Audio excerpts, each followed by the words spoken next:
pensamiento político de los economistas que redactaron Los orígenes del poder, la prosperidad y la pobreza, de por qué fracasan los países, son quienes, según el turco Dardon Acemoglu y el inglés James Alan Robinson, profesores de la Universidad de Massachusetts y Harvard respectivamente, explican en su capítulo 12 el círculo vicioso, en donde razonan el por qué ya no se puede ir en tren a Bo.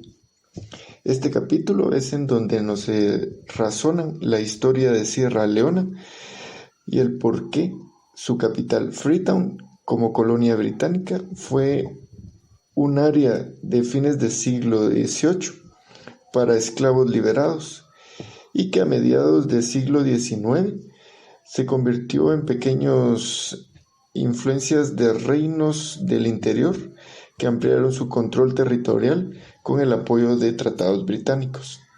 Dentro de este contexto, los británicos exaltan a los jefes supremos y, por ejemplo, nos mencionan al rey Sukulú del Cono, a quien nombraron jefe del Sandor, protector del Tratado Administrativo Británico. Y es por ello que aquellos tratados solo eran interpretados como carta blanca para establecer colonias en África. Ya para 1898 estaban cobrando impuestos de 5 chelines por cabaña, situación que desató la guerra de los impuestos de la cabaña, mientras que los británicos empezaban la vía férrea desde Freetown a Sango, Rottenburg hasta Bo en Mendelandia. Y fue en 1961, con la independencia de Sierra Leona, que los británicos otorgaron el poder a Milton Margai y a su hermano Sir Albert Margai, quienes como primer ministro y gobernadores trabajaron en el poder hasta enfrentarse con el representante Limba de los Temes y los Locos, del señor Mr. Siaka Stevens, quien para 1967 ya era un dictador que gozaba del ferrocarril para explotar café, cacao y diamantes. Stevens estaba enfocado en acumular su poder y no le interesó fomentar el orden económico, sino más bien pensó que por medio del ferrocarril le podían alcanzar los rebeldes, y por ello mandó a destruir las vías férreas del sur. Y es por esto que el capítulo se denomina que el tren ya no llega a Bo. Analistas exponen que los gobiernos poseen el control de las instituciones extractivas y caen en círculos viciosos de autoritarismos y asesinatos. Este totalitarismo tribal condujo a las instituciones políticas extractivas que derivaron en instituciones políticas extractivas. La élite británica no decidió echar abajo el sistema del Estado de Derecho durante la Ley Negra. Esto porque significaba represión y control por parte de la fuerza, que a su vez ponía en riesgo la estabilidad de todo el sistema, principalmente la económica. También hubo una retroalimentación positiva dinámica entre instituciones políticas y económicas, que a su vez volvían a las instituciones más inclusivas y esto más atractivas. La lógica del círculo virtuoso también significó que aquellos pasos represivos serían cada vez más inviables, porque la retroalimentación positiva entre instituciones políticas y económicas conferían el poder a los ciudadanos porque los recursos eran distribuidos de manera más equitativa. Esto llevó a que se generara la primera ley de la reforma a Gran Bretaña en 1832, en donde se le otorgó un voto para todo hombre mayor de 21 años, cuerdo y sin antecedentes penales. Esto logró hacer que más personas participaran y en las siguientes elecciones el 60% de los hombres participó en las elecciones. Paralelamente se desarrolló las instituciones políticas más inclusivas. Por ejemplo, que el electorado participara más, que tuvieran más oportunidades de poder decidir y que a su vez también podían generar reformas, como por ejemplo al sistema educativo, que anteriormente era únicamente para las élites. Después, en la Ley de Educación en 1870, se comprometió al gobierno a que ofreciera sistemáticamente educación universal para todas las personas. Esta educación pasó a ser gratuita en 1891 y la edad se fijó para que todas las personas pudieran poder acceder a educación gratuita.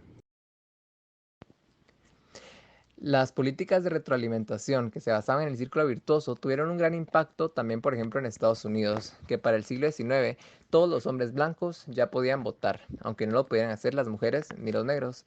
Las instituciones económicas también se hicieron más inclusivas, por ejemplo con la ley de asentamientos rurales, que generaba que las tierras fronterizas estuvieran también disponibles para futuros colonos y que no únicamente se le designara a las élites políticas. Un caso que destacó fue el de John Rockefeller, que creó la Standard Oil Company en 1870. Rápidamente eliminó a sus rivales de Cleveland y logró monopolizar el transporte y la venta de petróleo, controlando más del 88% del petróleo en todo Estados Unidos, convirtiéndose en el primer multimillonario del mundo. El sistema político populista también apareció a partir de una crisis agrícola que se prolongó por los efectos del Medio Oeste. Esto generó que tuvieran la necesidad de buscar unas políticas más justas y consiguieron el 8.5% del voto popular en las elecciones presidenciales y a su vez consiguieron 11 escaños en esas mismas elecciones. Poco a poco aquellos movimientos políticos empezaron a tener un impacto en las actitudes políticas y posteriormente también en las legislaciones. Una fuerza política clave, antitrust, y para quitar el movimiento que buscaba regular las industrias fue el voto de los agrícolas, que tenían un gran peso.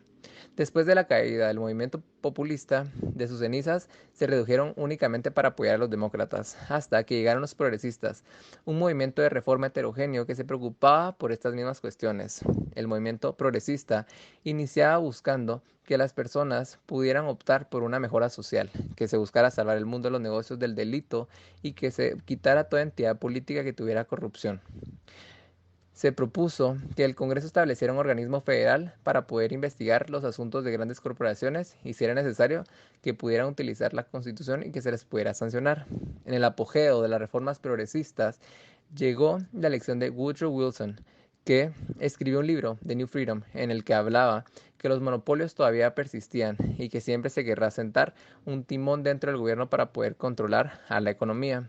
En la aparición de todos estos movimientos, los ladrones y los trusts que estaban a favor de los monopolios empezaron a subrayar que ya recalcaban la presencia de los mercados que en sí mismos se tenían que controlar y que le buscaba y que no lo veía velado por una institución inclusiva. Los mercados pueden estar dominados por unas cuantas empresas que cobraban precios desorbitados y que bloqueaban la entrada a nuevas tecnologías y a nuevas empresas o personas que quisieran poder tener más ingresos económicos.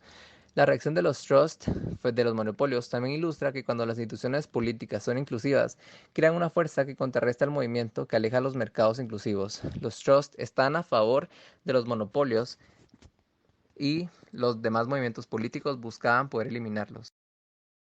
Cabe resaltar que en esta época existía lo que era la privación del derecho a voto y el Código Negro de Alabama.